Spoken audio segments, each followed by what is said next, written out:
Hello everyone, welcome you to this very important video on the new scheme. कई समय से institute नई scheme के बारे में कोई जानकारी नहीं दे रहा है, जिससे काफी एंजाइटी स्टूडेंट्स को हो रही है क्या करना है, पर्टिकुलरली एट फाइनल लेवल। इस वीडियो में आपके साथ मैं लेटेस्ट अपडेट शेयर करूंगा इस न्यू स्कीम की, और कैसे मई 23, नवंबर 23 और आगे के स्टूडेंट्स प्लान कर सकते हैं अपनी प्रिपरेशन फाइनल लेवल पे, और इंटरमीडिएट और फाउंडेशन लेवल के स्टूडेंट्स के लिए क्या है। मोरलेस इंस्टीट्यूट की स्कीम का करंट स्टेटस अगर देखें, जैसा प्रपोज किया गया था, फाइनल में 6 पेपर, 2 पेपर हटा के सेल्फ फेस मॉड्यूल में डालना, 2 साल की आर्टिकलशिप करना, more or less everything of that has been retained, approved, sent to the ministry, discussed, meeting is happened, it is been now escalated with the minister where it is lying for the final approval. When it will come, obviously now the ball is not in the court of institute, उन्हें पता नहीं। But ये देखते हुए क्या मैं conclude कर सकता हूं कि न्यू स्कीम मई 23 में आ सकती है? Definitely no. क्या नवंबर 23 में आ सकती है? It is very probable. क्या ये 24 में आएगी? It definitely should come by May 2024। However, since we have not yet got an approval finally, you can never be 100% sure about it. तो सर ये तो मोरलेस हमें पता था, बट इसमें क्या अपडेट हमारे पास है? तो क्योंकि इंस्टीट्यूट की तरफ से बहुत समय से अपडेट नहीं आ रही थी, तो एक करंट स्टेटस जितना मुझे to the best of my information belief I got, I am sharing that with you.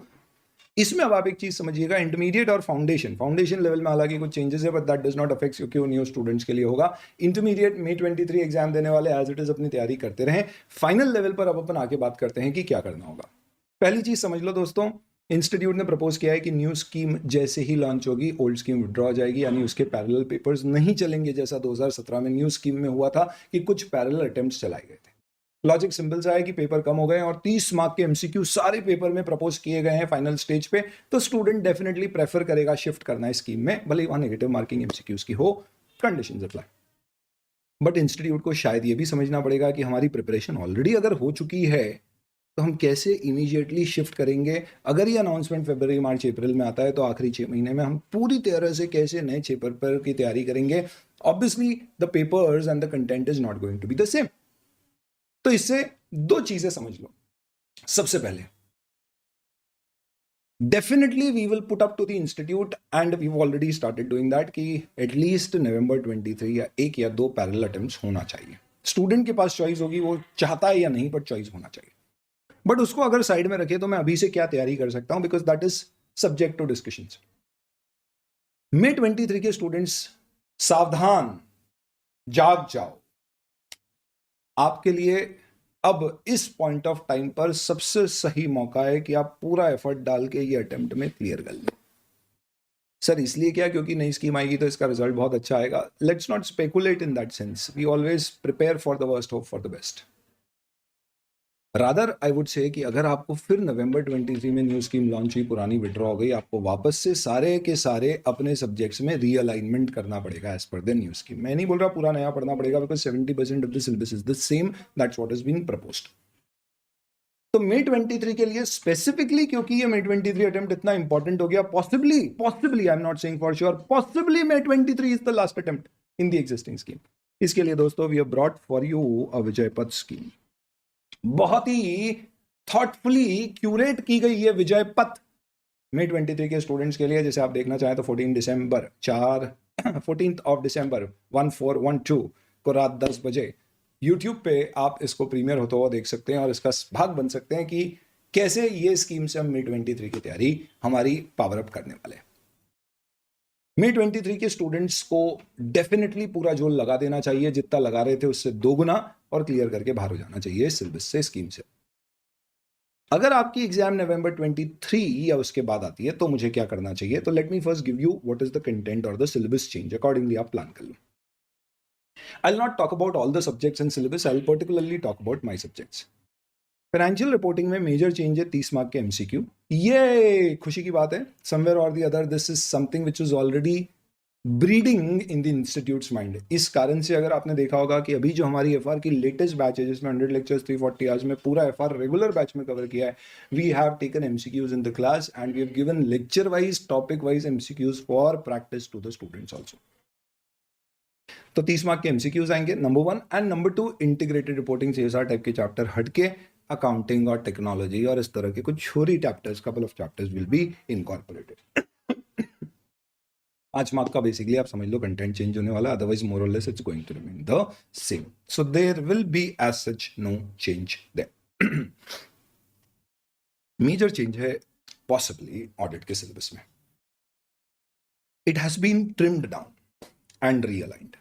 कैसे? Number one, the proposed syllabus, this is proposed, हो सकता है एक्चुअल कुछ और में 50 मार्क के एसेज आने वाले. तो टोटल 100 मार्क के पेपर में इंक्लूडिंग एमसीक्यूज 50 चले जाएंगे एसेज में, क्योंकि एमसीक्यूज नॉर्मली एसे बेस्ड कम होते हैं. तो आप ये समझ लो कि आपका जो डिस्क्रिप्टिव पोर्शन होगा वो प्योरली एसेज से भरा हुआ होना चाहिए. 20 मार्क आपके professional ethics, liabilities of auditor 70, और 20 मार्क आपके कुछ स्पेशल ऑडिट के इतने सारे चैप्टर्स में से कुछ चैप्टर्स, जिसके अंतर्गत you will have consolidated financial statement, audit committee, corporate governance हट गया, कंपनी लॉ में पढ़ो. Bank and NBFC, insurance proposed हट जाएगा क्योंकि बहुत कम रेलेवेंस होता है.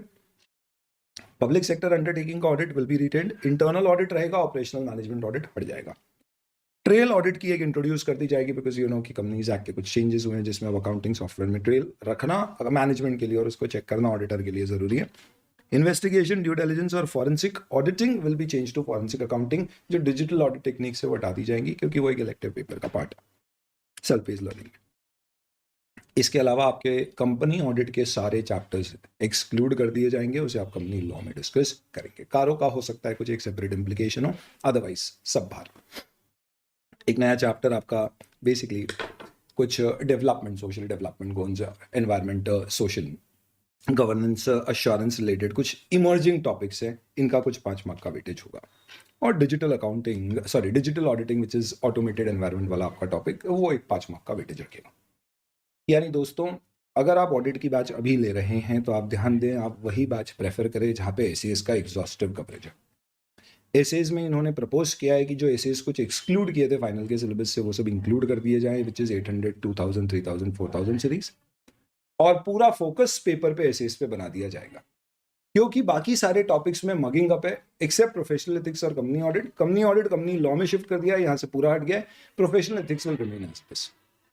तो ethics is never an issue. The problem was on theory topics. तो मगिंग अप ऐसे ही खत्म हो जाएगी, बिकॉज नंबर ऑफ टॉपिक्स ही आप देख लीजिए कितने कम कर दिए गए. बचा पूरा एसेस का मैटर, उसके ऊपर आपको पूरा अंडरस्टैंडिंग कंसेप्चुअल होना चाहिए और उसके बेसिस पे ही आप पेपर कवर कर पाओगे, क्योंकि 50 मार्क्स सिर्फ एसेस के होंगे. तो अब अगर आप नवंबर 23 वाले स्टूडेंट है तो डेफिनेटली आपको प्रिपरेशन रोकना नहीं है, कंटिन्यू रखना है. आपके सिलेबस दूसरे सब्जेक्ट्स के क्या है आप पता कर लीजिए. एफआर और ऑडिट में there is absolutely no issue in FR. Audit में अगर आप जा रहे हैं तो आई वुड सजेस्ट कि आप रेगुलर बैच लेके जहाँ पे पूरा कंप्लीट है, एसीएस के ऊपर बहुत एस्टैब्लिश्ड फोकस और अंडरस्टैंडिंग होती है, उसको प्रेफर करें. फास्ट ट्रैक में भी होता है, बट देन डेफिनेटली वहाँ एग्जाम ओरिएंटेशन होता है, स्पेशल ऑडिट पे ज़्यादा फोकस होता है बिकॉज अभी वो ज़्यादा आते हैं. बट न्यू सिलेबस में ये प्रपोज्ड है, डेफिनेटली पेपर पैटर्न ये सारी चीज़ें चेंज होगी. तो मे 24 वाले स्टूडेंट शायद अभी ऑडिट के लिए वेट करें तो बेहतर है. एफआर डेफिनेटली वो कर सकते हैं. ये मेरे हिसाब से कुछ सुझाव है मेरी तरफ से जिसको आप फॉलो कर सकते हो, और इस तरह से आप समय अपना व्यतीत होने से, अपनी प्रिपरेशन स्लो डाउन करने से बचा सकते हैं. Any other issues, questions you have, you can put it on the comment box. I have not touched upon the transition scheme which will talk about paper two paper exemption मुझे मिलेगा. अभी मेरी articleship 3 साल की, NU में 2 की होगी, तो कैसे मूवमेंट होगा, ये सारी चीज़ों के बारे में अभी डिस्कशन नहीं किया है. उसकी मोडालिटीज एक बार फाइनल होगी तभी डिस्कस करने लायक होगी. बट ये जरूर है कि आपको पेपर बाय पेपर मैपिंग और एग्जाम्शन मिलेगा. तो मे 23 में अगर आप कुछ क्लियर कर लेते और पूरा नहीं क्लियर कर पाते तो हो सकता है एग्जाम्शन टू एग्जाम्शन भी आपकी मैपिंग हो और आपको उतने पेपर्स कम देना पड़े. तो अब दोस्तों मिलेंगे हम 14 दिसंबर के वीडियो में. विजय पथ, what is Vijay Path is something which you need to see. CA final के स्टूडेंट्स के लिए अभी हम लेकर आए. Very soon we are going to bring it for CA intermediate as well.